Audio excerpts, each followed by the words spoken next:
قادیانیوں کی طرف سے کوئی بسکٹ ہے جو باضابطہ طور پر وہ کشمیر میں آئی ہیں اور وہ فروخت بھی ہوتی ہیں، لوگ لیتے بھی ہیں، تو شرعی طور پر اتنا ذہن میں رکھیں، جہاں تک لین دین کا مسئلہ ہے، لین دین میں تو شریعت روک نہیں لگاتی، ٹھیک ہے نا، کسی کے ساتھ بھی، لیکن قادیانیوں کے ساتھ ہر چیز میں شریعت میں روک ہے۔ شریعت میں ہر چیز میں کیا ہے؟ وہ بسکٹ کا معاملہ ہو، وہ ان کے ساتھ لین دین کا معاملہ ہو، ان سے کوئی چیز لے کر ان سے گفٹ کی شکل میں کوئی چیز وصول کرنا ہو، اگر کسی نے ان کے ساتھ لین دین کیا تو لین دین تو ہو گیا، حرام نہیں ہوگا، حرام، لیکن مسئلے پر غور کرنا ہے کہ قادیانی ہے کون۔ جب آپ کو اور مجھے سمجھ میں آ جائے گا یہ کون ہے، قادیانیت کیا ہے، مرزائیت کیا ہے، تو ہم اپنے عقل سے بھی یہ فیصلہ کریں گے کہ ہمیں ان کے قریب بھی نہیں جانا چاہیے، الا یہ کہ کسی شخص کو یقین ہو کہ میں اس کے قریب جا کر اپنے اعتبار سے اس کو ارتداد سے بچا کر اسلام کی طرف لاؤں گا، تب تو وہ جائے، تب تو جا کر اس کو لائے، قریب جائے، ہماری ذمہ داری ہے۔ لیکن وہ ذہن میں رہے اس کے کہ قادیانیت کیا ہے، مرزائیت کیا ہے۔ مرزائیت اور قادیانیت کا مطلب یہ ہے کہ غلام احمد قادیانی نے پنجاب میں قادیان میں بیٹھ کر کچھ زندگی گزارنے کے بعد ایک موقع ایسا آیا، اس نے دعوی شروع کیے، اسی میں دعویٰ ہوا کہ وہ، اس نے کہا میں مہدی ہوں، پھر دعویٰ ہوا کہ میں ہی آدم ہوں، میں ہی موسیٰ ہوں، میں ہی عیسیٰ ہوں، ہوتے ہوتے اس نے دعویٰ کیا میں محمد الرسول اللہ کے بعد آخری نبی ہوں۔ اس نے اپنے نبی ہونے کا دعویٰ کیا ہے۔ تو جس شخص نے نبی ہونے کا دعویٰ کیا،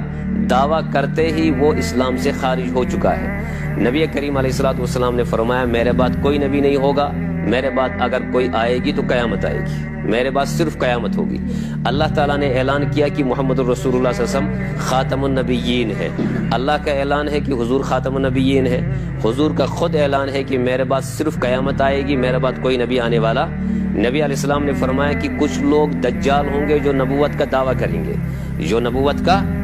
کریں گے، حالانکہ وہ نبی نہیں ہوں گے۔ نبی علیہ السلام نے فرمایا میرے بعد اگر کوئی نبی آ سکتا تو حضرت عمر آ سکتے تھے، لیکن چونکہ نبوت کا سلسلہ ختم، اس لیے کوئی حضرت عمر بھی نبی نہیں بنے۔ حضرت ابوبکر صدیق کے متعلق فرمایا نبی علیہ السلام نے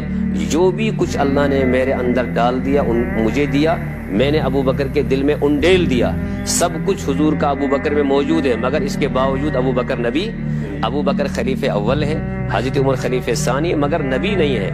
جب اس جیسے جلیل القدر صحابہ کے لیے حضور علیہ السلام نے اعلان کر دیا یہ خلیفہ ہوں گے، یہ میرے صحابی ہوں گے، لیکن نبی نہیں ہوں گے، اللہ نے اعلان کیا اور حضور نے خود اعلان کیا کہ میرے بعد کوئی نبی نہیں ہوگا، اس لیے دنیا میں جتنے لوگوں نے نبوت کا دعویٰ کیا ہے وہ مرتد ہیں، ان کے ماننے والے بھی مرتد ہیں۔ اس اعتبار سے ہمارے فقہاء نے، علماء نے سختی کے ساتھ،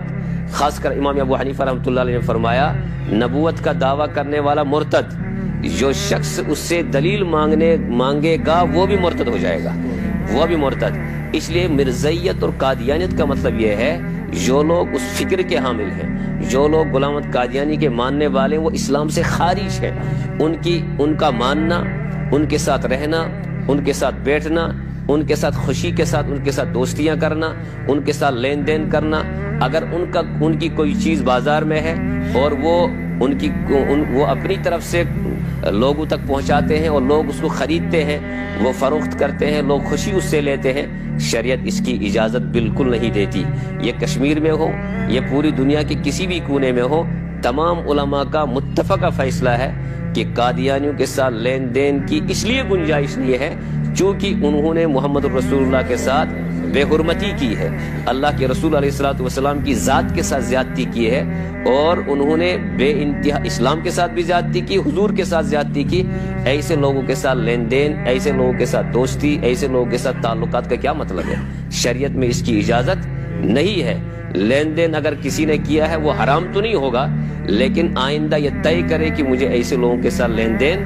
الا یہ کہ کسی کو یقین ہو کہ یہ قادیانی ہے اور میں اس کے قریب جا کر مجھے کہنا ہے کہ تم قادیانیت سے توبہ کرو، مرزائیت سے توبہ کرو۔ اگر کسی کے اندر یہ چیز ہے تو وہ جائے اور اس سے کہے اور اس کو کوشش کرے اس طرف لانے کی، اپنے آپ کو ان کے سامنے جا کر اپنے آپ کو مغلوب نہ رکھے، شریعت اس کی اجازت نہیں دیتی ہے۔